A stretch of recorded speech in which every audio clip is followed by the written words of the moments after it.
Hi, everyone, and welcome back to Rough Rider, where every week I talk writing, self publishing, and living in a barely literate society. Today I'm going to be talking about genre fiction, specifically sci fi and fantasy. So I'm mainly a sci fi writer, so this is something I could talk about for a while. But what I'm going to be talking about is world building, which is a really important part of really any kind of writing, but especially sci fi and fantasy. You're going to want to create a fictional universe that feels real, even if it's not realistic. Really, a fantastic setting is what sets sci fi and fantasy apart from just general fiction. So since a lot of people read to escape the real world, you want to create a fictional world that will welcome them. You don't want to overwhelm them. You need to present it in a way that is organized that they'll understand, and you can't afford to take things for granted the way you would with general fiction. A sci-fi or fantasy world is probably going to be drastically different from the everyday life that we're used to, so you can't go into it assuming that your readers are going to necessarily understand certain things. You'll have to think about a lot of things that are just a given in everyday life. This will make the universe more vivid and real, again, even if it's not realistic. Effective world building will give context to the way the characters act, the way they behave, and the way they interact with one another and their environment. So I'm going to give you a list of story building elements that you should consider for your sci-fi or fantasy work that would otherwise not be addressed probably in general fiction. So what are 8 elements that you can use to create a more convincing sci-fi or fantasy universe?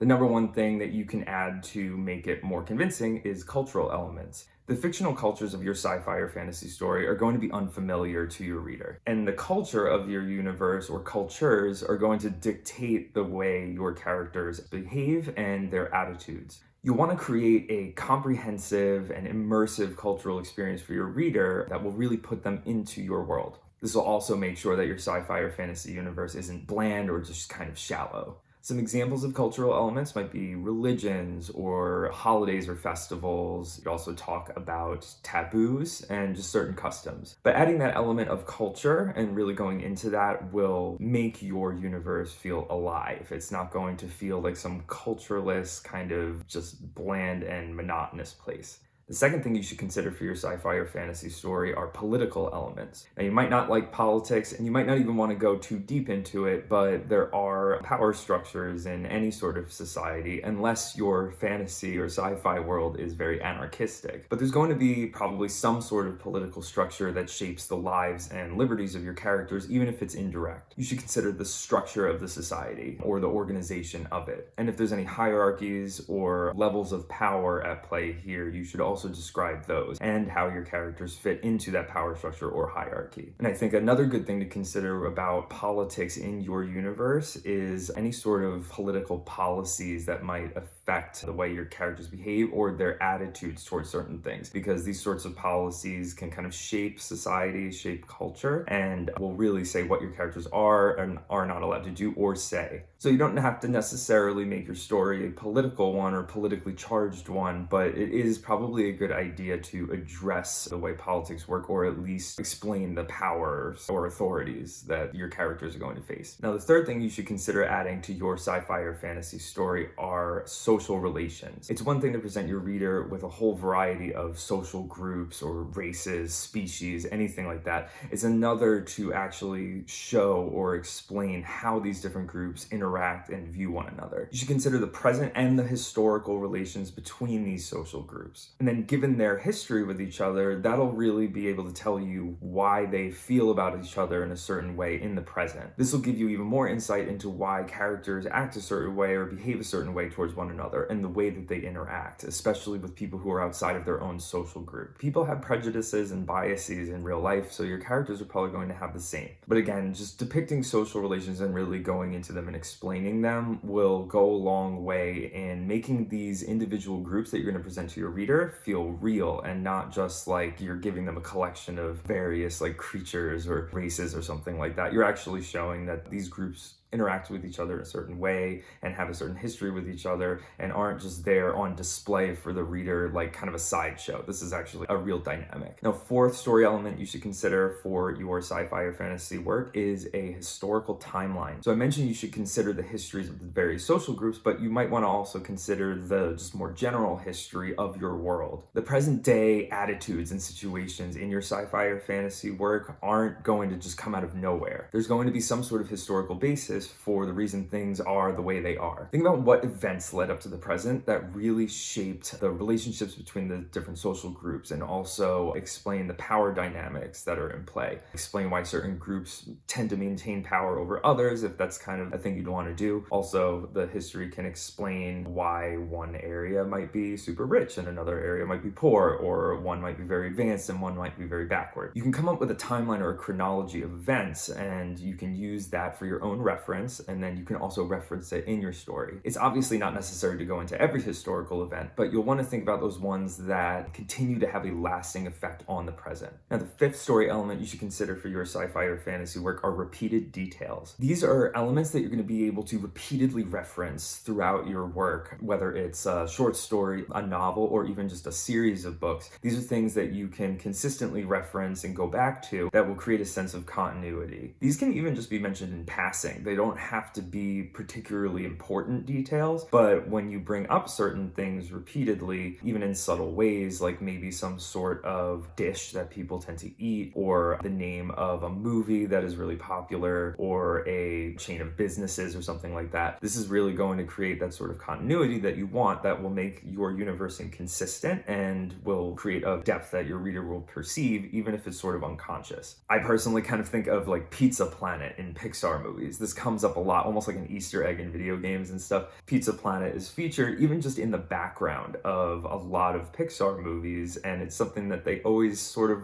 reference just because it kind of creates this Pixar world that even these different stories all take place in the same world. Other examples might be food or literature, companies, sports teams, pretty much anything that you can think of that you would want to reference even in passing or go into a little more detail with. Now, the sixth thing that you should consider for your sci-fi or fantasy story is language. Even though your characters might be speaking in English in terms of just how you're narrating and writing, they're probably not going to be speaking English in the actual book, particularly if this is a totally different world than the real world. And maybe if this is Earth in the distant future, they're speaking some sort of bizarre version of English that we don't have yet. So even though you're rendering the text in English, it doesn't mean that your characters are actually speaking English. Language is an expression of culture, and it can really show the presence or absence of certain ideas in a society. One language might have a term for a certain concept or some sort of emotion or state of being that another language does not have. Like, you'll always see those examples of Japanese or German words that have a meaning that has to be expressed in an entire sentence in English, but it's just one word in those other languages. So you should consider the everyday speech of your characters. Think about slang, profanity, think about common expressions that they might use. You can mix these in with their otherwise English dialogue, and your reader will be able to understand from context if you do it the right way. If they see that your character is shouting out some word that they don't know, but that seems like a time that they would yell out something profane or vulgar, they're going to understand that this is just a curse word in their culture, even though they don't know the language themselves. You also could actually go out of your way to explain what a word means, but I think it probably will work better just given the context. You don't necessarily have to make up a whole language for your characters unless you want to. You could just come up with a couple of words that you can throw in here and there that will show that they do have linguistic differences from us. Now, the seventh story element you should consider for your sci-fi or fantasy work are your cultural heroes. Every culture has their heroes, whether they're historical or mythical. These are people who had a strong effect on the culture and on the world, really, whether it's positive or negative. They might be people who made cultural achievements like artists or writers, musicians. Could be people who made a political difference, whether it's in a good way or a bad way, like a dictator might have. There might be scientific contributions that people made, so very famous scientists or engineers. Then there are people who had social accomplishments, like reformers or abolitionists, anything like that. You could then name various institutions or places after these people because they hold a very important role in the minds of these fictional societies. You also could have your characters compare one another to those heroes, or just compare other people to something that one of these cultural figures did. Now, the eighth story element that you should consider for your sci-fi or fantasy work is technology. And this doesn't just have to be some sort of advanced scientific technology. You could be talking about everyday things and tools that people use. It could be similar similar to something that we use today, or it could be something completely new that you invented. If it is just going to be a more advanced version of something that we already have, then you should try to explain what sets it apart from what we have now. And if it's completely new, then you're really going to want to go into it and explain what it is, especially since it's probably going to be something totally foreign to the reader. You don't have to necessarily reinvent the wheel and come up with these completely bizarre technologies. If you're writing sci-fi, having something that is an improved or kind of a variation of something that we use today is perfectly satisfactory. You should try to reuse this technology or tools as much as you can to also create a sense of continuity in your story and to more firmly establish that your characters in this world use this certain item to do this very frequently or on a daily basis. And this is something that really is just a trademark of their world and just their everyday life. Some examples might be their means of transportation. It could be weapons that they use. It could even be something as simple as like a fork or a cell phone, or how they communicate. You can really think of any sort of technology that they use, and it doesn't necessarily have to be something super advanced or super flashy. So no matter which of these elements you would decide to use, in-depth world building is essential to creating a convincing and real, vivid sort of sci-fi or fantasy work. Considering these 8 elements will make your story feel more real to the reader. Again, even if it's not realistic, it doesn't have to be something that can be necessarily achieved, at least within our lifetimes,